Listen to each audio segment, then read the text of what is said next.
السلام عليكم ورحمة الله وبركاته. habeenimo wanaagsan khiyaartana daawanaysa meel kastood ka joogtaan daafaha caalamka. Ku soo dhawaada war waxaan caawidiin haynay YouTube-keenan Badiyo Bari Channel. Sidaad nooga barateen wararka Mareykanka iyo Yurub iyo Asia iyo Afrika iyo wararka Soomaalida. Haddaan ku horeeyo wararka Mareykanka. Madaxweyne Donald Trump ayaa mar kale ku hanjabay tallaabo military haddii Iiraan diido heshiis cusub oo nukliyeerka ah. sidoo kale banaanbaxyo ballaaran oo ka dhana hay-adaha socdaalka ICE ayaa ka socda gobollada Mareykanka. sidoo kale madaxweynaha dalka Mareykanka Donald Trump ayaa shaki geliyey jiritaanka dowladda Soomaaliya. wuxuu ku hanjabay in doon kasta oo shaki laga qabo oo ku jirta biyaha Soomaaliya la burburin doono. sidoo kale wuxuu sheegay in xaalad bandow ah xaalad degdeg lagu soo rogi doono Soomaaliya si loola dagaalamo argagixisada iyo burcadbadeedda. madaxweynaha Mareykanka Donald Trump ayaa caawa ka hadlay arrintaasi oo aad ugu tuntay dowladda Soomaaliya oo kaba soo qaaday dowlad aan jirin. sidoo kale wararka ka imaanaya Hindiya. wasaaradda caafimaadka ee Hindiya ayaa sheegtay in la xakameeyey faafitaanka fayras Nipah oo lagu arkay West Bengal kadib markii la dabagalay 196 qof kuwaasoo dhammaantood noqday negative. fayraska Nipah waa mid aad u khatar badan kana yimaada fiidmeerta iyo doofaarka, waxaana heerka dhimashadiisa lagu qiyaasay 40% ilaa 70 sida ay sheegtay WHO. dalal badan ayaa bilaabay digniino safar iyo baadhitaano gaar ah oo lagu sameeyo dadka ka imaanaya Hindiya. dhanka kale wararka ka imaanaya Iiraan. wasiirka arrimaha dibadda Iiraan Abbas Araqi ayaa booqasho rasmi ah ku tegay Turkiga, halkaas oo kula kulmi doono dhigiisa Hakan Fidan si ay uga wada hadlaan xaaladaha gobolka iyo xiisadaha Iiraan iyo Mareykanka. booqashadan ayaa imanaysa xilli madaxweyne Trump uga digay Iiraan cawaaqib adag haddii ay diido wadaxaajoodka nukliyeerka, isagoo bariga dhexe u diray ciidankiisa badda.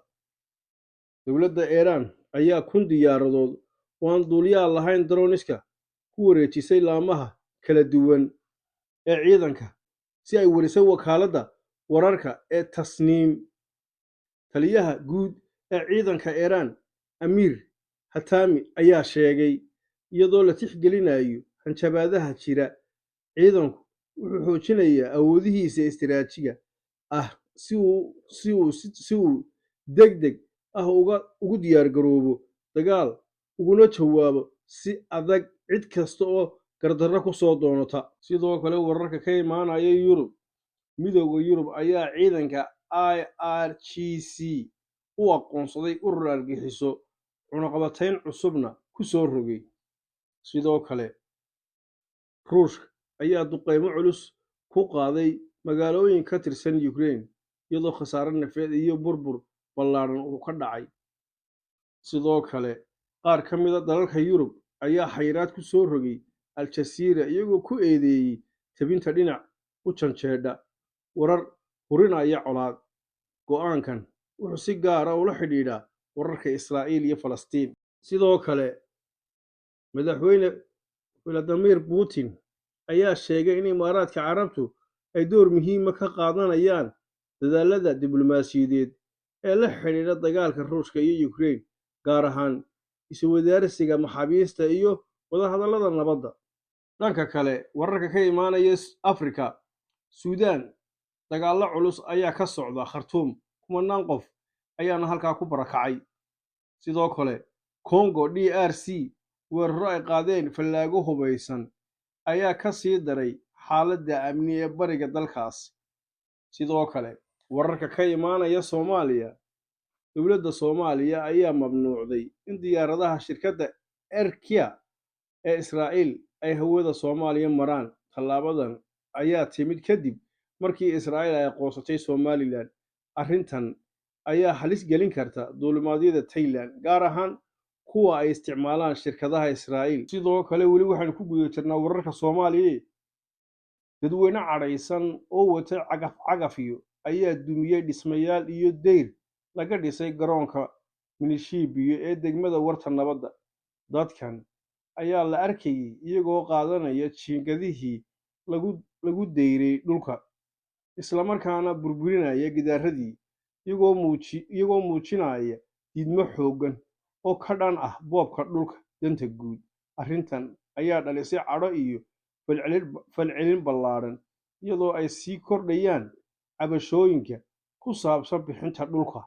dowladda Soomaaliya ayaa u muuqata mid hantidii dadweynuhu wada lahaayeen iska cunaysa ama iska macmiilanaysa. sidoo kale Somaliland iyo Sacuudiga, wararka ayaa sheegaya in Sacuudiga uu bedelay mowqifkiisii adkaa ee ka dhanka ahaa aqoonsiga Israa'iil ay siisay Somaliland. sidoo kale Sacuudiga ayaa la sheegay inuu hakiyey heshiis militari oo la geli lahaa Soomaaliya. wasiirka gaashaandhigga Mustar Fiqi ayaa la sheegay inuu baajiyey safar Sacuudi Arabiya, isagoo bedelay safarkiisa qatar, halka qatar uu bedelay sacuudigana waxaa loo diray wasiirka diinta iyo awqaafta Sheekh Mukhtaar Roobo. warbaahinta Middle East Media ayaa daabacday in murankan uusan ku koobnayn aqoonsiga Somaliland, balse uu salka ku hayo fashilka siyaasadeed ee dowladda Soomaaliya. sidoo kale habeen wanaagsan khiyaartana daawanaysaan war waxaan caalamkeedii ka hayna waa naga intaa. tan iyo intaan dib u kulmayno, habeennimo wanaagsan. subscribe iyo like, share, comment, please intaba waan idinka rabnaa. tan iyo intaan dib u kulmayno.